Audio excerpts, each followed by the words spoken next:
सफलता क्यों कुछ लोगों को नहीं मिलती है, उन कारणों को समझने की कोशिश करते हैं। अच्छा, एक सिनर्जी है सक्सेस की सिनर्जी जैसे एक कॉम्बिनेशन है कुछ चीजों का जिनको मिलके सक्सेस बनती है। और मैं ये सक्सेस की जो स्लाइड दिखा रहा हूं वो दुनिया के हर क्षेत्र में लागू होती है, ना कि नेटवर्क मार्केटिंग में। वो क्या है कि सक्सेस हमेशा उन लोगों को मिलती है जिन लोगों में एबिलिटी होती है। एबिलिटी यानी निपुणता और क्षमता। क्या क्या? क्षमता। जो लोग निपुण होते हैं अपने काम में, गुणवान होते हैं, जिनके अंदर क्षमता होती है, उन लोगों को हमेशा सक्सेस मिलती है। सही है? क्रिकेट इंडियन टीम में मेरे को भी ले लिया जाए, आपको भी ले लिया जाए और एक बढ़िया क्रिकेटर छांट के लिया जाए, सक्सेस के चांस किसके ज्यादा हैं? हम क्यों नहीं कर सकते कुछ? क्योंकि हमने पहली बार उसी दिन बल्ला पकड़ेंगे जिस दिन हम इंडियन क्रिकेट में शामिल होंगे। पहले तो हमने पकड़ा ही नहीं। इसका मतलब हम उस फील्ड में एबल नहीं है। मेरी बात समझ पा रहे हो? थोड़ी बुद्धिमानी की बातें होंगी लेकिन रिलेट करेंगी और आपको बिल्कुल क्लियर कर देंगे आप दुनिया में कैसे आगे बढ़ोगे। सही है? एबिलिटी जरूरत है सक्सेस के लिए कि नहीं? दुनिया का कोई सक्सेसफुल आदमी बताओ मुझे किसी भी फील्ड का, मैं उसकी एबिलिटी बताता हूं। बाबा रामदेव से बढ़िया योग कर सकता है कोई? मतलब क्या है वो आदमी अपनी फील्ड का?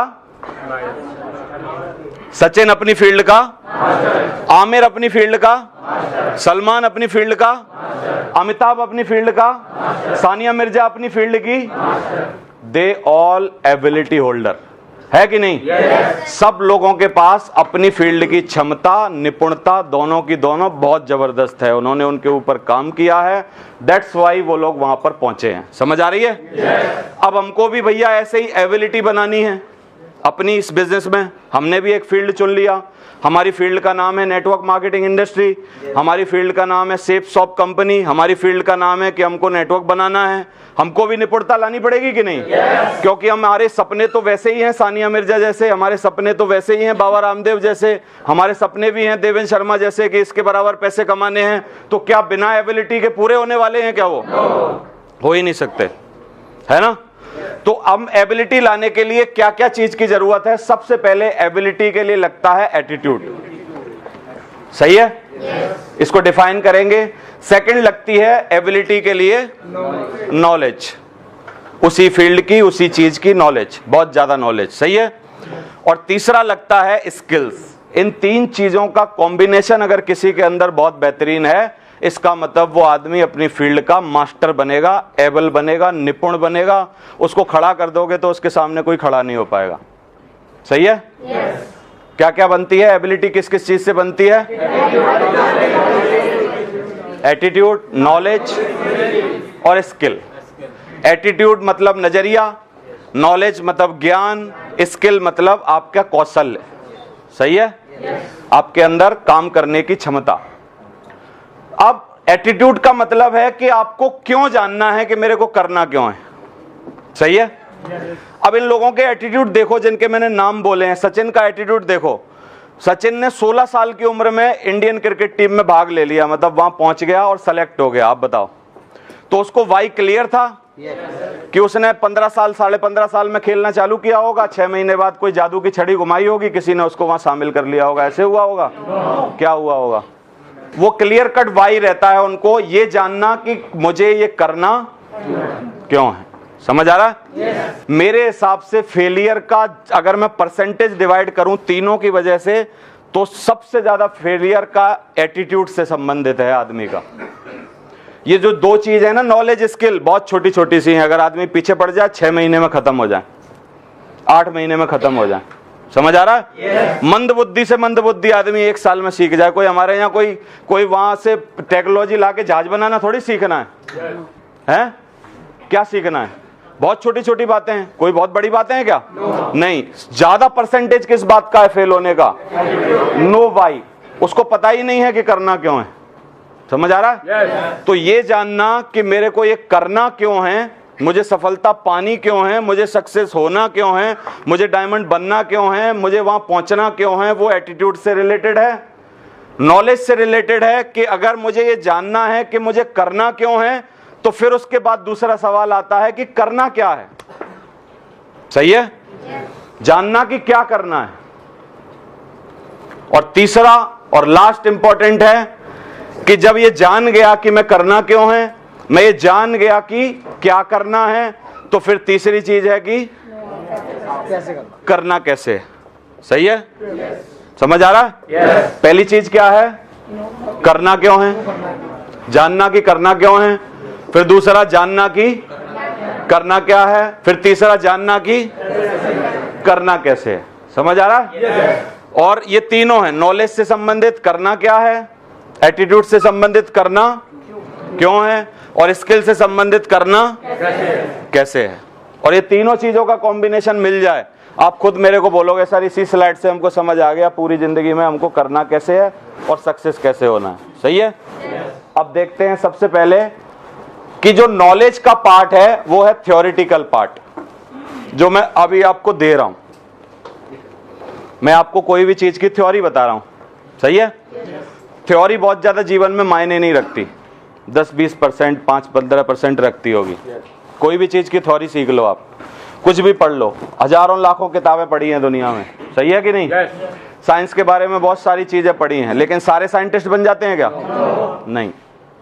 तो मतलब क्या है कि आपको थ्योरेटिकल पार्ट नॉलेज दिलाएगा, प्रैक्टिकल पार्ट, थ्योरेटिकल और प्रैक्टिकल में दो चीजें हैं। एक थ्योरी सीख ली आपने कि मेढक को फाड़ना कैसे है। अब प्रैक्टिकल कब होता है? जब मेढक आपके हाथ में और एक नाइफ आपके हाथ में पकड़ा दिया जाता है, चल फाड़, है ना? आपने देखा होगा उस टाइम साइंस के जितने भी स्टूडेंट थे उस समय पे, उसमें से 50% लोग मेढक को फाड़ने के टाइम पे बोलते हैं मेरे बस की बात नहीं है। यानी थ्योरी में उनमें से कोई नहीं बोल रहा था कुछ भी, बोल रहे थे हाँ यस सर बिल्कुल गुरुजी, क्या बोल रहे हो आप, पक्का मेढक 1 मिनट में, क्या बात कर रहे हो आप, लाओ तो सही 20 फाड़ दूंगा मैं। जैसे ही हाथ में उनके आता है बोलते हैं अरे अब डॉक्टर बनना ना ना। 50% लोग थ्योरी के बाद प्रैक्टिकल करने में क्या हो जाता है? फेल हो जाते हैं। हमारे बिजनेस में भी कैसे है, थ्योरी आज मैं आपको सिखा रहा हूं भाई, ये करो ये करो ये करो, बहुत सारी चीजें बता के जाऊंगा। प्रैक्टिकल कब चालू होगा? जब पहले आदमी से इनविटेशन करने की बात चालू होगी। कोई खड़ा होगा सामने, आपको लगेगा या डाउनलाइन बोलेगी चलो सर इससे इनविटेशन करो, इसको प्लान में लेके आना है। आधे आदमी वहीं बोलते हैं तू कर ले भाई। समझ आ रहा है? और थ्योरी से ज्यादा आदमी प्रैक्टिकल से सीखता है। सीखता है ना? दुनिया में कई साइंटिस्ट ऐसे हुए जो स्कूल ही नहीं गए, और जितनों ने बड़े बड़े नियम बनाए दुनिया का, ग्रेविटी का जिसने नियम बनाया उसको ग्रेविटी पढ़ाने वाला उससे पहले कोई था ही नहीं, क्योंकि ग्रेविटी उससे पहले कोई जानता ही नहीं था। वो काय बात का स्कूल गया आप बताओ मेरे को। जेम्स वाट ने अपनी केतली में इंजन बना दिया, केतली को उड़ते हुए। जेम्स वाट से पहले अगर मास्टर को पता होती तो जेम्स वाट को नहीं पता, वो बात जेम्स वाट के नाम में क्यों लिखी जाती कि भाई उसको पता चला। यानी जितने साइंस के चमत्कार आज तक हुए हैं वो सारे के सारे थ्योरी बाद में लिखी गई है, पहले प्रैक्टिकल हुआ है। समझ आ रहा है कि नहीं? तो इसका मतलब क्या है, हमको भी ज्यादा प्रैक्टिकल करके सीखना होगा कि ज्यादा थ्योरी के चक्कर में पड़ना पड़ेगा? प्रैक्टिकल करके ना। थ्योरी थोड़ी सी सीखनी है, फिर उसको प्रैक्टिकल करना है, फिर थ्योरी सीखनी है, फिर प्रैक्टिकल करना है, फिर थ्योरी सीखनी, फिर प्रैक्टिकल करना। धीरे धीरे हमारा क्या होगा, स्किल डेवलप हो जाएगी। तो प्रैक्टिकल पार्ट स्किल का है, थ्योरेटिकल पार्ट किसका है? नॉलेज का। और कमिटमेंट का पार्ट किसका है? अब मुसीबत इतनी सी नहीं है कि आदमी को नॉलेज नहीं है और आदमी को आता नहीं है। यहां तो 70% लोग ऐसे बैठे हैं जिनको प्लान देनी भी आती है और प्लान के बारे में नॉलेज भी है भाई साहब, लेकिन फिर भी उनके रिजल्ट नहीं आ रहे। मतलब मैं जहां पहुंचना चाह रहा था वहीं आ गया कि 90% लोग सब कुछ जानने के बाद भी कभी करते नहीं है। समझ आ रहा है? इनको क्या बीमारी है? एटीट्यूड से संबंधित इनकी बीमारी है। समझ आ रहा है?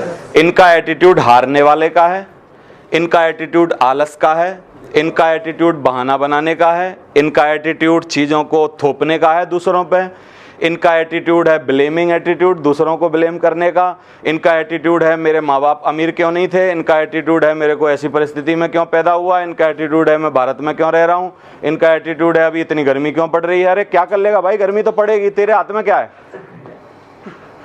कुछ है क्या? गर्मी को कौन बदल सकता है तुम में से? मैं बताता हूं तरीका, आप एसी में बैठो भाई, आपके हाथ में तो वही है ना। आप सूरज भगवान को कौन रिक्वेस्ट करेगा कि थोड़ा आज मत निकलो भाई साहब, आज मेरे को काम है? आपके पास क्या तरीका है? धूप भाई साहब हमेशा आएगी, और धूप से वो लोग ब्लेम करते हैं जो लोग कुछ करना नहीं चाहते, और मेरे जैसे लोग छतरी खोल लेते हैं। आसान है, समझ आ रहा है? छतरी खोलना आसान है ना, लेकिन धूप के बारे में गाली देना। जो लोग एटीट्यूड से संबंधित प्रॉब्लम है जिनको, ना उनकी नॉलेज काम करेगी ना उनकी स्किल काम। कितना ही सिखा लो उनको, कितना ही पढ़ा लो, कितना ही तैयार कर लो, क्योंकि उनको समस्या कुछ दूसरी है। सही है, वो पूरी नहीं हो सकती। तो कैसे है नॉलेज के बारे में? देखो कि हमको क्या सीखना है, बेसिक सीखने हैं बिजनेस के। बेसिक बताओ मेरे को क्या क्या होते हैं हमारे बिजनेस के? प्लान, फॉलो अप, लिस्ट कैसे बनानी है, ये बनानी। ये बेसिक कभी पीछा छोड़ेंगे क्या? ऐसे बोलते हैं धोबी कितना ही सीनियर हो जाए, क्या कपड़े धोना भूल जाएगा? या कपड़े नहीं धोए कभी तो उसका काम चल सकता है?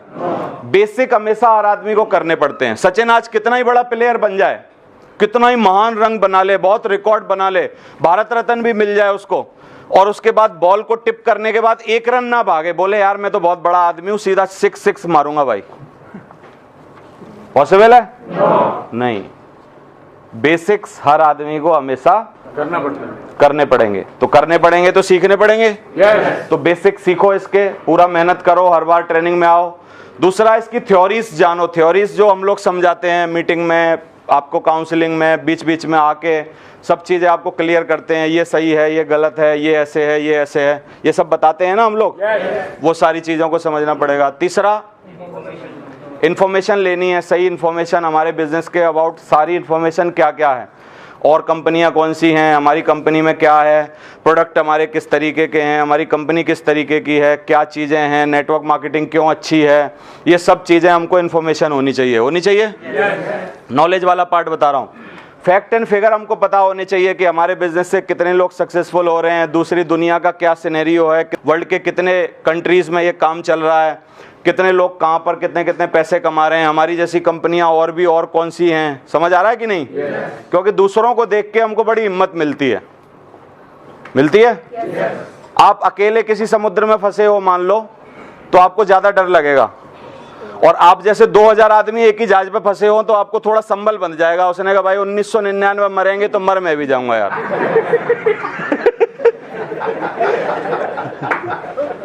है कि नहीं? तो थोड़ा संबल बंधेगा कि भाई जैसे इनका होगा वैसे ही मेरा हो जाएगा भाई, कोई बात नहीं, और बचेंगे ये तो फिर मैं भी बच जाऊंगा। समझ आ रहा है कि नहीं? तो थोड़ा फैक्ट एंड फिगर्स पता होने चाहिए कि भाई दुनिया में, मार्केट में और दुनिया में किसके साथ क्या हो रहा है। डिस्क्रिप्शंस होने चाहिए। लर्निंग, आपको इस बिजनेस की लर्निंग कैसे मिलती है? ऑडियो सुनने से, वीडियो सुनने से, किताबें पढ़ने से, मीटिंग्स में आने से। ट्रेनिंग बैकबोन है हमारे बिजनेस की। ट्रेनिंग में हमेशा आना पड़ेगा, क्योंकि ट्रेनिंग का कभी पीछा नहीं छोड़ेगी ये ट्रेनिंग आपका। एसोसिएशन, अपलाइन के साथ रहने से बहुत कुछ सीखता है आदमी, है ना? तो जब भी आपको वक्त मिले अपलाइन के साथ रहो। जो भी सुपर अपलाइन आपके आते हैं, अपलाइन आते हैं, सारे के सारे कुछ ना कुछ हमेशा सिखाते हैं। बुक से बहुत कुछ सीखता है आदमी, ऑडियो वीडियो से सीखता है। ये सारे आइटम भाई साहब किस बात के लिए हैं? आपकी नॉलेज के लिए। सही है? Knowledge is never ending process. Knowledge is never ending process. Lifetime, जब तक आप इस धरती पर रहोगे तब तक you have to learn something. समझ आ रहा है कि नहीं? आपको कुछ ना कुछ सीखना ही होगा। जिन्होंने सीखना बंद किया उन्होंने जीतना बंद कर दिया है, मान लो। समझ आ रहा है? अगर जिंदगी में किसी ने सीखना जारी रखा, टीचेबल रहा, मरते दम तक जो आदमी टीचेबल है, सीख सकता है, दूसरों से कुछ ले सकता है, सीख के आगे बढ़ सकता है, वो आदमी गरीब रह ही नहीं सकता। मेरे से लिखवा के ले लो, गरीब वो रहेगा जिसने सीखना बंद किया। Thank you very much. समझ आ रही है मेरी बात? गरीब वो रहेगा जिसने सीखना बंद किया। स्किल्स देखो कौन कौन सी होनी चाहिए हमारे बिजनेस में। Most important, goal setting. सबसे पहले आपका गोल क्लियर कट, होना चाहिए, लिखा होना चाहिए, सब कुछ आपको गोल के बारे में पता होना चाहिए। मार्केट में गोल के ऊपर बहुत सारी किताबें मिलती हैं, खरीदो, पढ़ो और उनको पढ़ के उसके बारे में सीखो, क्योंकि दुनिया की एक बहुत बड़ी स्किल है कि आप अपने गोल बनाना और उनको पूरा करना सीख जाओ। सही है? और जितने लोग ये सीख गए हैं वो लोग जीनियस हैं दुनिया के। आमिर खान कभी 20 किलो वजन बढ़ा लेता है, 6 महीने बाद 20 किलो वजन कम कर देता है। क्या बोलोगे उसको? गोल सेटिंग आती है कि नहीं उसको? कि वैसे ही कर देता है, बैठे बैठे हो जाता है? गोल सेटिंग आती है ना उसको। पहले गोल बनाता है कि 15 किलो बढ़ना है, फिर गोल बना देता है 20 किलो कम होना है। बाएं हाथ का खेल हो गया उसका, चाहे जब ऊपर नीचे करता रहता है। समझ आ रहा है कि नहीं? यानी बहुत सारे लोग, जीनियस लोग, ये सारी चीजें सीख जाते हैं, स्किल्स डेवलप करते हैं। गोल सेटिंग स्किल होनी चाहिए। टाइम मैनेजमेंट स्किल एक बहुत बढ़िया इंपॉर्टेंट स्किल है, वो हमको समझनी चाहिए। मैं थोड़ा उसके बारे में बताऊंगा अभी आपको, नहीं तो बात निकल जाएगी। टाइम मैनेजमेंट डिपेंड करता है कि आपके जीवन में कितने पैसे रहेंगे, क्योंकि हमारे जीवन में भगवान ने एक ऊर्जा दी है, हम सबको 24 घंटे फ्री में दिए हैं। बोलो यस या नो? 1440 मिनट जैसे ही हम उठते हैं सुबह, हमको 1440 मिनट भगवान हमारे खाते में क्रेडिट कर देता है। सुबह जैसे ही आपकी पहली बार पलक खुलती है, ऐसे खुलते ही क्या आ जाते हैं हमारे पास? 1440 मिनट क्रेडिट हो जाते हैं ना? उन 1440 मिनट के साथ आप उस दिन क्या करते हो, उस दिन आपका भविष्य निश्चित होता है कि भविष्य अंधकार में है या भविष्य उज्जवल है। समझ आ रहा है? 1440 मिनट के साथ आप कौन सी हरकत करते हो, उस हरकत पर डिपेंड करता है कि आपका भविष्य कैसा होने वाला है। समझ आ रहा है? रोज 1440 मिनट मिल रहे हैं और आदमी कोई चिंता नहीं कर रहा और डेली पड़ा हुआ है, कोई एक्शन नहीं ले रहा। भविष्य बताओ इसका क्या होने वाला है? कोई जोशी से पूछने की जरूरत है? कुछ कयास लगाने की जरूरत है? कुछ ऊपर नीचे हो सकता है? मेरे से लिखवा के ले लो, पक्का वही होगा जो आपके दिमाग में आ रहा है। ये मरेगा मतलब बर्बाद होगा, क्योंकि इसको रोज 1440 मिनट की चिंता नहीं है। समझ आ रहा है? तो टाइम मैनेजमेंट क्या है? टाइम मैनेजमेंट है कि आप अपने बेहतरीन समय को यूज करके अपने इंपॉर्टेंट काम को कैसे कर पाओ, ये एक स्किल होती है।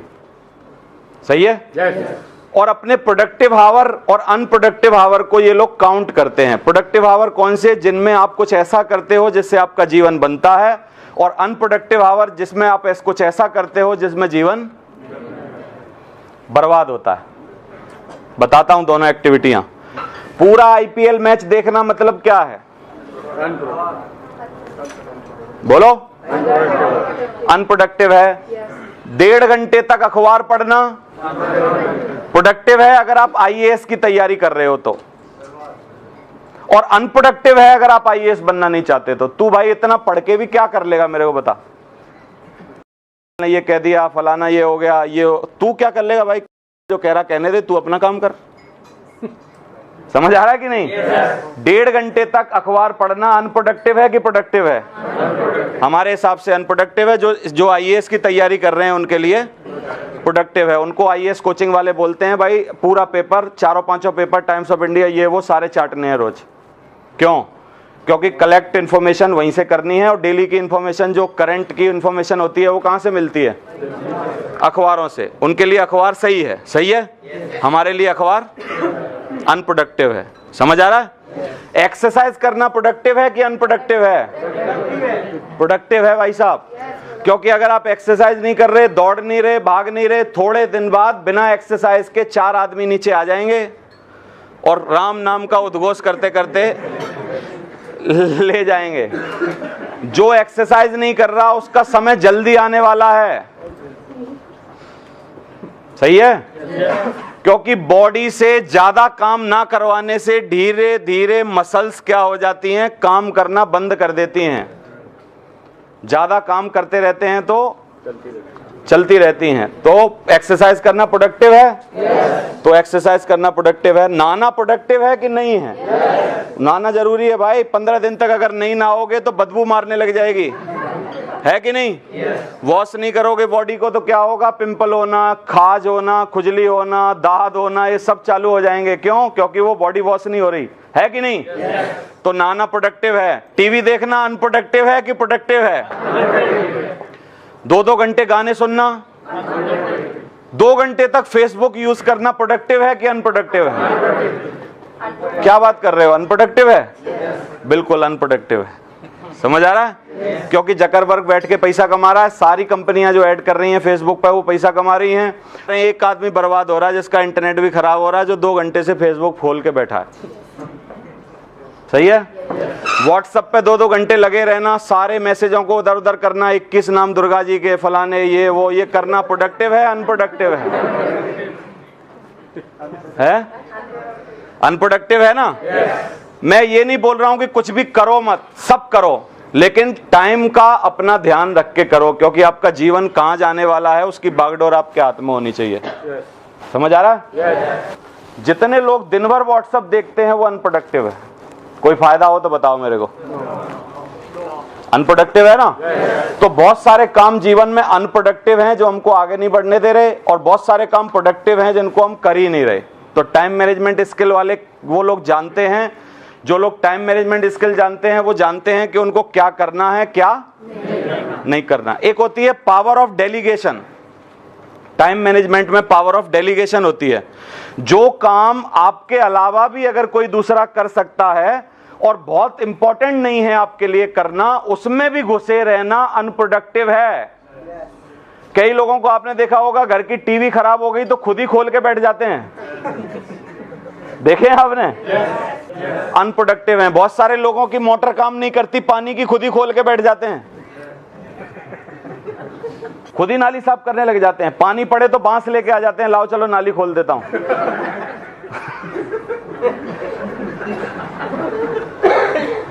कुछ लोग ऐसे हैं जो हमेशा सब्जी खरीदने जाते हैं और सब्जी के भाव ताव में उस चक्कर में 2-2 घंटे बर्बाद कर देते हैं अपने, और बोलते हैं आज मैं बहुत सस्ती सब्जी ले आया, 5 रुपए का, मैंने उसको नुकसान करा दिया। अरे तू बेवकूफ आदमी, 5000 के 2 घंटे तो बर्बाद हो गए, ये कभी वापस नहीं आएंगे, है ना? प्रोडक्टिव अनप्रोडक्टिव, समझ आ रहे हैं आपको? अब भाई साहब हमारे प्रोडक्टिव काम बताओ हमारे धंधे के लिए क्या है? प्लान देना प्रोडक्टिव है कि नहीं?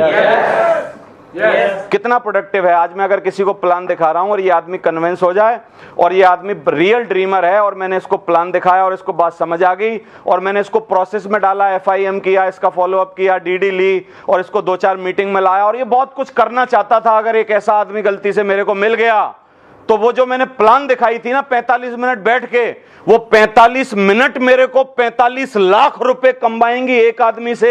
इतना प्रोडक्टिव है प्लान दिखाना। प्लान दिखाना सबसे जरूरी काम है, लेकिन प्लान ना दिखा के आदमी किस बात को कर रहा है? 1 घंटा बैठ के IPL देख रहा है, 1 घंटा बैठ के व्हाट्सअप कर रहा है और 1 घंटा बैठ के कुछ और कर रहा है, प्लान नहीं दिखा रहा है। जिस क्षेत्र में हो आप, उस क्षेत्र के लिए आप कुछ नहीं कर रहे, इसका मतलब आप ड्रीमर नहीं हो, आप आगे नहीं जा पाओगे, बड़ी मुश्किल होगी। समझ आ रही है? तो प्लान दिखाना प्रोडक्टिव है, ट्रेनिंग में आना प्रोडक्टिव है, किताब पढ़ना प्रोडक्टिव है, ऑडियो सुनना प्रोडक्टिव है, वीडियो सुनना प्रोडक्टिव है, ट्रेनिंग लेना प्रोडक्टिव है, अपलाइन के साथ मिलना प्रोडक्टिव है, रोज अपलाइन को फोन करना प्रोडक्टिव है, डाउनलाइन को फोन करना प्रोडक्टिव। ये सारे काम प्रोडक्टिव हैं, बहुत सारे काम अनप्रोडक्टिव हैं। आपको बहुत कुछ क्लियरिटी हो रही होगी कि क्या नहीं करना है और क्या करना है। समझ आ रहा है? पावर ऑफ डेलीगेशन ये है कि जो काम आपके अलावा घर का कोई और मेंबर कर सकता है, जैसे बीवी आपकी हाउसवाइफ है और आपकी जिम्मेदारी है कि आप बिजनेस बिल्ड करो, पैसे कमा के लाओ और उनकी जिंदगी बनाओ। अब आप सब्जी लेने जा रहे हो, क्या ये सही निर्णय है? सब्जी लेने किसको जाना चाहिए? उसने कहा भाई तू जा, तू सब्जी लेने जा, मैं प्लान देने जा रहा हूं। समझ आ रहा है कि नहीं? तेरा काम वो, मेरा काम ये। समझ आ रहा है? तो डेलीगेशन, पावर ऑफ डेलीगेशन आपको समझ में आ गई। कौन आदमी आपका अनप्रोडक्टिव काम कर सकता है, इसका मतलब आप मास्टरमाइंड बन गए, टाइम मैनेजमेंट आपको आ गया, आपने वो सीख लिया। टाइम से हर जगह पर जाना, उसकी प्रिपरेशन करना जरूरी है। कई लोग जिंदगी में हमेशा टाइम के लिए डिले करते रहते हैं, टाइम के लिए लेट होते रहते हैं। तो आपको टाइम पर रहना है, बी ऑन टाइम, हमेशा टाइम पर रहो। उसके लिए क्या करना पड़ेगा, 15-20 मिनट पहले घर से निकलो, जो भी आपकी चीजें हैं। कभी आपको कोई ट्रेन का जाम, कोई भी गाड़ी का जाम, कोई भी रोड का जाम कभी लेट ना कर सकता हो, इस तरीके का आपका एटीट्यूड होना चाहिए। तो टाइम मैनेजमेंट स्किल समझ में आ रहा है? ध्यान देना पड़ेगा। एक बहुत बेहतरीन स्किल है हमारे लिए, दैट्स कॉल कम्युनिकेशन स्किल। हम लोग किस में हैं? कम्युनिकेशन, बातचीत के व्यापार में हैं हम लोग, जो बोल सकते हैं लेकिन बोल नहीं रहे। किस लिए नहीं बोल रहे? क्योंकि इनको डर है कि मेरी वजह से किसी की जिंदगी ना बन जाए। समझ आ रहा है? क्योंकि इनको डर है कि मैं कुछ बोलूं तो कोई मेरी बेइज्जती ना कर दे। तो मैं एक बहुत बढ़िया बात बोलता हूं उसके लिए। कितनी इज्जत है आप बताओ? कुछ है? बहुत ज्यादा है? कोई अखबार में फोटो आती है आपकी? कोई आके माला पहनाता आपको घर आके? नहीं ना। तो इज्जत है ही नहीं। इज्जत बनाने के लिए ही तो बात करनी है, और बात जब करोगे इज्जत बनाने के लिए तो थोड़े टाइम, सम टाइम बेइज्जती भी हो जाएगी। कोई बात नहीं। अब मैं आगे पीछे घूम के दिखा रहा हूं मेरी कितनी बेइज्जती हुई है, बताओ। कोई चिपक रही है मेरी बेइज्जती? लेकिन मेरी इतनी घोर बेइज्जतियां हुई हैं, मैं आपको बताऊंगा तो आप भी धंधा छोड़ दोगे। समझ आ रहा है? अब बताओ, मेरी इज्जत है कि इस टाइम मेरी बेइज्जती है? यानी मुझे पता था कि अगर मेरे को इज्जत कमानी है तो इज्जत कमाने के लिए लोगों से बोलना पड़ेगा। सही है? और जब मैं बोलूंगा तो दोनों काम होंगे। हो सकता है इज्जत हो और हो सकता है हो जाए। क्या बात हो गई?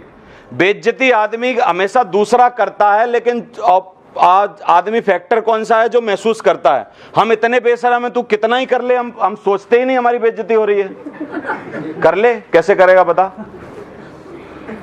समझ आ रहा है आपको? तो इज्जत बेइज्जती की बिना चिंता किए जो लोग बोलते हैं, कम्युनिकेशन स्किल जिनके पास होती है, बातें करते हैं, बातें करना सीखते हैं, बातें बढ़ाना सीखते हैं, प्रोस्पेक्टिंग स्किल। हमारे यहाँ लोगों को आपको बिजनेस के लिए लाना होता है, पड़ोसी को, बोलने वाले को, आपकी ट्रेन में बैठे वाले को, बस में साथ सफर करने वाले को, सबसे हमको बात करनी होती है और बात करना सीखना पड़ता है। जिन लोगों में ये कम्युनिकेशन स्किल्स होती हैं वो लोग दुनिया का बहुत बेहतरीन काम करते हैं। किसी क्षेत्र में छोड़ दो उनको आप, वो मास्टर हो जाते हैं। लोगों से बातें करने में झिझक नहीं होनी चाहिए आपको। समझ आ रहा है? उसको निकालना है और लोग कुछ खराब नहीं करेंगे। कम्युनिकेशन स्किल में ही आता है प्रेजेंटेशन देना, जैसे मैं आपके सामने दे रहा हूँ। इसको मैंने सीखा है, बहुत सारी इस पर किताबें पढ़ी हैं, बहुत सारी प्रैक्टिस करी है। तो 1000 बार जब आप कोई भी काम कर लेते हो तो आपके लिए बाएं हाथ का खेल हो जाता है। आज मेरी मीटिंग क्या है मेरे लिए? बाएं हाथ का खेल। जैसे ही वहां से खबर आएगी बंद करो सर, मैं क्लोजिंग कर दूंगा। मुझे पता है क्लोजिंग पर कौन सी कहानी सुनानी है, आज सुनाऊंगा। समझ आ रहा है? सेट है मेरी। तो हर आदमी को पता है चालू कब करना है, बंद कैसे करना है, सब समझ में आ रखा है उसको। सही है कि नहीं? कम्युनिकेशन स्किल ये आपको बढ़ानी पड़ेगी। बोलो, इसके बिना काम चल सकता है क्या हमारे यहाँ? नहीं चल सकता ना। और हमेशा बोलने के टाइम पर ध्यान रखो कि किसी की बेइज्जती तो नहीं कर रहे हो, गलत तो नहीं बोल रहे हो, इज्जत तो नहीं उतार रहे हो, क्योंकि कम्युनिकेशन में बहुत जरूरी है। ऐसे बोला जाता है, जीभ पर लगी हुई चोट बहुत जल्दी भर जाती है, लेकिन जीभ से लगी हुई चोट कभी भी जीवन में नहीं भरती। नहीं समझे मेरी बात? जीभ पर लगी हुई चोट के लिए कभी पट्टी बंधवानी पड़ती है? या कोई ऑपरेशन होता हो? कोई ट्यूब मिलता हो? मिलता है? जीभ के लिए कभी नहीं मिलता, क्योंकि जीभ पर क्या लगाओगे? जीभ ऑलरेडी ऐसी चीज है, वो कहीं कितनी कट जाए, लग जाए, अपने आप धीरे धीरे।